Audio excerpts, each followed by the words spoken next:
തരുൺ മൂർത്തിയുടെ തുടരും എന്ന ചിത്രത്തിലൂടെ മോഹൻലാലിന് മികച്ച വിജയം നേടിക്കൊടുത്ത പ്രകാശ് വർമ്മ ആരാണ്? ഇന്ത്യയിലെ ഏറ്റവും പ്രശസ്തനായ പരസ്യ സംവിധായകരിൽ ഒരാളാണ് പ്രകാശ് വർമ്മ. സൂസുകളെ ഉൾപ്പെടുത്തി വോഡഫോണിന്റെ പ്രശസ്തമായ പരസ്യങ്ങളിലൂടെ അദ്ദേഹം പ്രശസ്തനാണ്.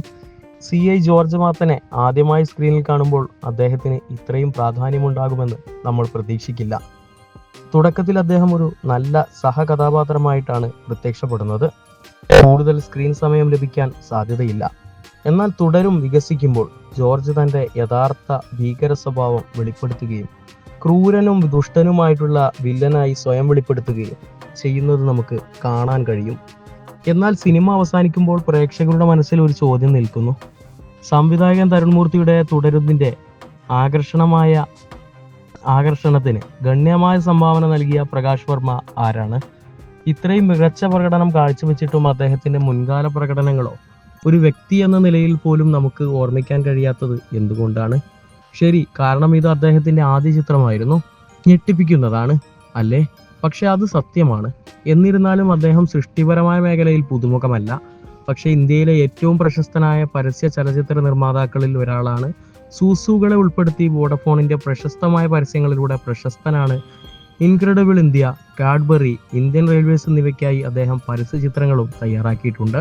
ഇന്ത്യക്കാർക്കിടയിൽ പഗ്ഗുകളെ പ്രിയപ്പെട്ട നായകനമാക്കി മാറ്റിയ ഹച്ചിന്റെ ആൺകുട്ടിയും നായക്കുട്ടിയും ക്യാമ്പയിനുകൾ ആർക്കാണ് മറക്കാൻ കഴിയുക? സംവിധായകൻ ലിജോ ജോസ് പെല്ലിശ്ശേരിയുടെ മമ്മൂട്ടി നായകനായ നൻപകൽ നേരത്ത് മയക്കം എന്ന ചിത്രത്തിന് പ്രചോദനമായി പ്രവർത്തിച്ച ഗ്രീൻ പ്ലേ പരസ്യത്തിന്റെ പിന്നിലെ ബുദ്ധി കേന്ദ്രവും പ്രകാശ് വർമ്മയായിരുന്നു. ബോളിവുഡ് ബാദ്ഷാ ഷാരൂഖ് ഖാനെ ഉൾപ്പെടുത്തി ദുബായ് ടൂറിസത്തിനായുള്ള പരസ്യങ്ങളും അദ്ദേഹം സംവിധാനം ചെയ്തു. നിർവാണ ഫിലിംസിന്റെ സംവിധായകനും സഹസ്ഥാപകനുമായ Prakash KitKat, Kohinoor India, Bisleri, Camry, PhonePe, UltraTech, Taj Mahal tea തുടങ്ങിയ വൻകിട കമ്പനികൾക്കായുള്ള പരസ്യങ്ങളും തയ്യാറാക്കിയിട്ടുണ്ട്. കേരളത്തിലെ ആലപ്പുഴ ജില്ലക്കാരനായ പ്രകാശ് SD കോളേജിലെ പൂർവ്വ വിദ്യാർത്ഥിയാണ്.